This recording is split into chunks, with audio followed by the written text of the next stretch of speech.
So today I am going to explain you about the legal notice, summon and warrants. साथ ही आपको किसी ने अगर लीगल नोटिस भेजा है तो उसका रिप्लाई आपको कब और कैसे करना है। साथ ही हम ये भी जानेंगे कि हमें लीगल नोटिस का रिप्लाई कितने दिनों में करना होता है। So legal notice, warrant and summon से related all information I am going to provide you है। वारंट एंड सम्मन मिलने पर हमें क्या करना चाहिए, I am gonna give you tips about it, including I will provide you difference between the summon and warrant for your better clarity. सबसे पहले हम लीगल नोटिस, कानूनी नोटिस के बारे में समझते हैं। अगर आप किसी को अपने पास बुलाना चाहते हैं तो आप क्या करेंगे, एक इनविटेशन देंगे, कॉल करेंगे या फिर कोई मैसेज करेंगे। बट आपकी जब किसी के साथ डिस्प्यूट, लड़ाई झगड़ा हो जाता है तब आप इनमें से कोई भी चीज़ फॉलो नहीं करेंगे। रेदर आप इसमें पुलिस, एडवोकेट और कोर्ट को इन्वॉल्व करना बेटर समझेंगे। लीगल प्रोसेस के थ्रू हमें किसी को बुलाने के लिए लीगल नोटिस की जरूरत पड़ती है। Let's understand about legal notice now. Legal notice, कानूनी नोटिस, एक व्यक्ति द्वारा दूसरे व्यक्ति को भेजी गई एक सूचना है जो उन्हें यह सूचित करती है कि उनके खिलाफ कोई कानूनी कार्यवाही शुरू होने जा रही है।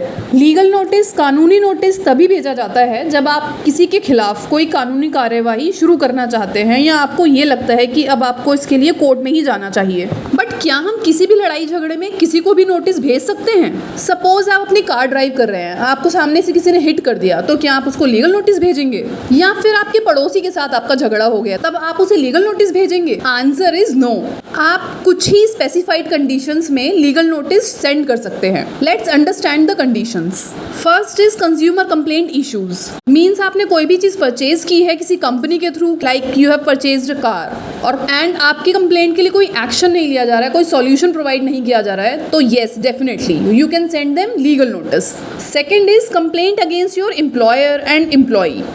अगर आप एम्प्लॉई हैं तो आप अपने एम्प्लॉयर के अगेंस्ट, अगर आप एम्प्लॉयर हैं तो आप अपने एम्प्लॉय के अगेंस्ट किसी भी मिसकंडक्ट के लिए लीगल नोटिस शेयर कर सकते हैं। Another is cheque bounce cases 138। It is very common issue जिसमें एडवोकेट्स अपोजिट पार्टी को लीगल नोटिस सेंड करते हैं। Another is property dispute. आप अपनी प्रॉपर्टी से रिलेटेड किसी भी इशू के लिए अपने एडवोकेट के थ्रू लीगल नोटिस सेंड कर सकते हैं। And last but not least is personal dispute. Legal notice send करने का इंपॉर्टेंट मोटिव ये भी होता है that before going court we are giving you opportunity to settle the problem. Legal notice is alarm to opposite party कि आपके against एक court proceeding start होने वाली है। So for that you can come to us to make out the solution. Another important information about legal notice is written words, oral words से ज़्यादा valuable होते हैं क्योंकि लिखित दस्तावेजों को रिकॉर्ड के रूप में रखा जाता है, इसलिए विवाद के समय मामले को सुलझाने के लिए लिखित दस्तावेजों का उपयोग किया जाता है। कानूनी नोटिस एक लिखित दस्तावेज है जो कानूनी नियमों और शर्तों पर तैयार किया जाता है, जिसके लिए एक व्यक्ति कानूनी रूप से इसे स्वीकार करने के लिए बाध्य होता है। कानूनी नोटिस व्यक्तिगत या निजी मुद्दों या कर्मचारियों के खिलाफ शिकायतों, कार्यस्थल में उत्पन्न होने वाले मुद्दों, चेक बाउंस, तलाक आदि के खिलाफ तैयार किया जाता है। कानूनी नोटिस जारी करने वाले व्यक्ति को उस व्यक्ति को नोटिस जारी करने के बारे में सूचित करना होता है जिसके खिलाफ कानूनी नोटिस जारी किया जाना होता है। हम इसके द्वारा कह सकते हैं कि कानूनी नोटिस किसी व्यक्ति के खिलाफ कानूनी मुकदमा दायर करने की चेतावनी होती है। अब आपने ये समझ लिया कि लीगल नोटिस क्या होता है और उसे किन कंडीशन में भेजा जाता है। बट अगर आप अपोजिट पार्टी हैं तब आप इसका आंसर कैसे देंगे? इसके लिए I am telling you few important points. सबसे पहले तो जब भी आपको कोई लीगल नोटिस मिलता है तो आप इसको सीरियसली लीजिए एंड इसका आंसर आप इमीडिएट करिए। सबसे पहले आप नोटिस को बहुत अच्छी तरीके से पढ़िए और अपने अगेंस्ट लगाए हुए कंप्लेंट्स और आपके सेक्शंस उनके बारे में समझिए। अपने अगेंस्ट लगाई हुई सेक्शंस के बारे में डीप समझने के लिए आप you can take the help of Google, acts and another option is advocate. आपके अगेंस्ट जो भी कंप्लेंट की गई है, start finding out the evidence which supports you, which you should attach with the reply of your legal notice. Now let's understand about the summons. Summon is a legal document which is issued by the court. अभी legal notice के through हमने ये समझा कि किसी के against legal proceeding start करने से पहले हम लीगल नोटिस इशू करते हैं। On contrary, summon legal proceeding start होने के बाद भेजा जाता है, by which court says a person to appear before the court on specific date and time. Summon किसी अदालत द्वारा जारी किया गया एक कानूनी दस्तावेज है जिसके लिए किसी व्यक्ति निर्धारित तिथि और समय पर उसके समक्ष उपस्थित होना आवश्यक होता है। समन भेजने का पर्पस क्या होता है? किसी मामले में किसी गवाह या पक्ष को उपस्थित करने के लिए बाध्य करने के लिए ये उपयोग किया जाता है। सम्मन भेजने का प्रोसेस क्या होता है? किसी भी कोर्ट में वारंट इशू करने से पहले सम्मन भेजा जाता है। So we can say summon is first step. How we execute it? What is the execution? Usually we serve it through post और हैंड डिलीवरी। मीन्स सम्मन डाक के द्वारा भेजा जाता है या फिर आप इसको बाय हैंड भी जाकर दे सकते हैं। Can we use force after this? No, we can not. जिस व्यक्ति को सम्मन भेजा गया है वह पुलिस के द्वारा गिरफ्तार या हिरासत में लिए जाने के लिए उत्तरदायी नहीं है। Who issues summon? Usually issued by the court in response to a complaint or a petition or a request of a party to the case.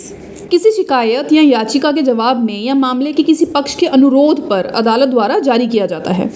After receiving the summon, person is required to appear before the court on a specified date and time, either in person or through a representative, and provide evidence or testify a witness. In which kind of cases you may receive the summons? Generally, it is used in civil cases such as dispute related to property, contract, or family matters, as well as in a certain criminal cases where a person being summoned is a witness or a complainant. आमतौर पर इसका उपयोग दीवानी मामलों में किया जाता है, जैसे संपत्ति, अनुबंध या पारिवारिक मामलों में संबंधित विवाद, साथ ही कुछ आपराधिक मामलों में जहां बुलाया जाने वाला व्यक्ति गवाह या शिकायतकर्ता होता है। What are the consequences of non-appearance? If you fails to appear court may issue bailable or non-bailable warrant against you. Also, court may impose a fine or initiate a contempt proceedings against you. यदि सम्मन किया गया कोई व्यक्ति बिना पर्याप्त कारण के अदालत में उपस्थित होने में विफल रहता है तो अदालत उनके खिलाफ जमानती या गैर जमानती वारंट जारी कर सकती है और जुर्माना भी लगा सकती है या अवमानना कार्यवाही शुरू भी कर सकती है। हमने लीगल नोटिस और सम्मन के बारे में समझ लिया। Now let's understand about the warrants. Warrant is a legal document issued by the court or other authorized officer that authorizes the arrest of a person and their production before the court. Every warrant of arrest issued by the court under this code shall be in writing, signed by the presiding officer of such court. Also shall bear the seal of the court. Another important thing is every such warrant shall remain in force until it is cancelled by the court which is issued it or until it is executed. Means किसी अदालत या अन्य अधिकृत अधिकारी द्वारा जारी किया गया एक कानूनी दस्तावेज जो किसी व्यक्ति की गिरफ्तारी और अदालत के समक्ष उसकी पेशी को अधिकृत करता है। इसका उपयोग किसी ऐसे आरोपी व्यक्ति की उपस्थिति सुनिश्चित करने के लिए किया जाता है जो अदालत के सामने पेश होने में विफल रहा है या जिसके खिलाफ कोई आपराधिक मामला लंबित है। यदि आरोपी व्यक्ति के फरार होने या गिरफ्तारी से बचने की संभावना हो तब सम्मन जारी किए बिना भी वारंट इशू किया जा सकता है। How we execute it? What is the process of execution? It is executed by a police officer who arrest the person named in the warrant and process and produce them before the court. जिसे एक police अधिकारी द्वारा निष्पादित किया जाता है जो warrant में नामित व्यक्ति को गिरफ्तार करता है और उन्हें अदालत के सामने पेश करते हैं। यदि एक व्यक्ति के खिलाफ वारंट जारी किया गया है तब उसे पुलिस द्वारा गिरफ्तार किया जा सकता है और उसे गिरफ्तारी के लिए बल प्रयोग द्वारा ले जाया जा सकता है। Why court issue the warrants? Usually it is issued by the court after examining the evidence and finding a prima facie case against the accused. Means आमतौर पर सभी सबूतों की जांच करने और आरोपी के खिलाफ स्पष्ट मामला पाए जाने के बाद अदालत द्वारा जारी किया जाता है। पुलिस द्वारा हिरासत में लिए गए व्यक्ति को अदालत में समक्ष पेश करने की आवश्यकता होती है और आमतौर पर उस स्तर पर साक्ष्य प्रदान करने या गवाही देने की उम्मीद नहीं की जा सकती। In which kind of cases it is used? Generally it is used in criminal cases such as cases related to serious offence like murder, rape और टेररिज्म। वारंट आमतौर पर आपराधिक मामलों में उपयोग किया जाता है जैसे हत्या, बलात्कार या आतंकवाद जैसे गंभीर आपराधिक मामलों से संबंधित मामलों में। What is the consequences of non-appearance? If a person against whom a warrant is issued fails to surrender before the court, court may declare a proclaimed offender and their properties may be attached by the court. यदि कोई व्यक्ति जिसके खिलाफ warrant जारी किया गया है अदालत के समक्ष आत्मसमर्पण करने में विफल रहता है तो उसे अपराधी घोषित किया जा सकता है और अदालत उसकी सभी संपत्ति को कुर्क कर सकती है। आई होप कि आप सबको क्लियर हो गया होगा कि लीगल नोटिस, वारंट या सम्मन इन तीनों लीगल टर्म्स की पावर्स क्या हैं, आपको इन सबको एज अ वेपन कैसे यूज करना है और आपको अगर लीगल नोटिस, सम्मन या वारंट किसी ऑपोजिट पार्टी से मिलते हैं तब आपको कैसे बचना है या अपने आप को कैसे प्रोटेक्ट करना है। आई होप कि आपको इन सब बातों के बारे में क्लैरिटी मिल गई होगी। Next I am going to explain you about the difference between the warrants and summon so that you can have the better and in depth clarity about the summons and warrants. So let's start now. First important difference is summon किसी presiding officer द्वारा किसी गवाह या किसी मामले में शामिल अन्य किसी व्यक्ति को जारी किया गया एक कानूनी आदेश है, जबकि वारंट एक मैजिस्ट्रेट या जज द्वारा एक पुलिस अधिकारी को न्याय को विनियमित करने, अधिकृत या सशक्त बनाने के लिए जारी किया जाता है। सम्मन एक्यूज, डिफेंडेंट या प्रतिवादी को कोर्ट में उपस्थित होने या कोर्ट के सामने कोई डॉक्यूमेंट पेश करने के लिए आदेश देता है। ऑन कॉन्ट्रेरी, वारंट एक्यूज्ड यानी आरोपी को गिरफ्तार करने और अदालत में न्यायाधीश के सामने पेश करने का एक आधिकारिक अधिकार है। Warrant is an official authorization to the law enforcement officer to arrest the accused and produce before the जज in the court. Summon is addressed to the defendant, witness and any other person involved in the case.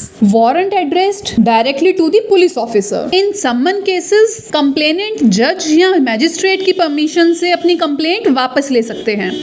But in warrant cases, this is not possible. Complainant cannot withdraw the complaint. Means warrant के मामले में शिकायतकर्ता शिकायत को वापस नहीं ले सकता। Summon cases can be converted into warrant cases. ये बात मैंने आपको पहले भी बताई थी कि summon is the first step. Means summon is the first call letter from the court. On contrary, warrant cases cannot be converted into summon cases.